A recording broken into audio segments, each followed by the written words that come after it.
L'ambassadrice des États-Unis à l'ONU est en Ouganda dans le cadre de sa tournée africaine.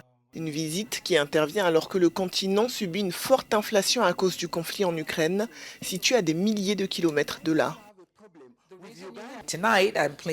J'ai le plaisir d'annoncer que les États-Unis fourniront 20 millions de dollars supplémentaires pour aider l'Ouganda à accroître ses investissements et à fertiliser ses céréales et ses autres cultures, dans le but de faire face aux futures crises.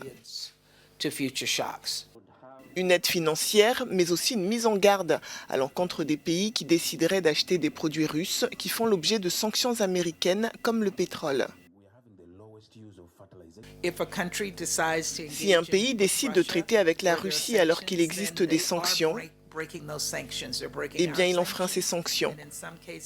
Il enfreint nos sanctions et dans certains cas, il enfreint les sanctions de l'ONU avec d'autres pays. Et nous conseillons aux pays de ne pas enfreindre ces sanctions car s'ils le font, ils risquent de faire l'objet de mesures à leur encontre pour avoir enfreint ces sanctions.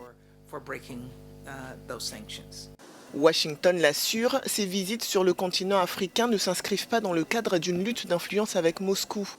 L'Ouganda est l'un des 25 pays africains qui, il y a quelques mois, se sont abstenus ou n'ont pas voté la résolution de l'ONU condamnant la Russie pour la guerre en Ukraine.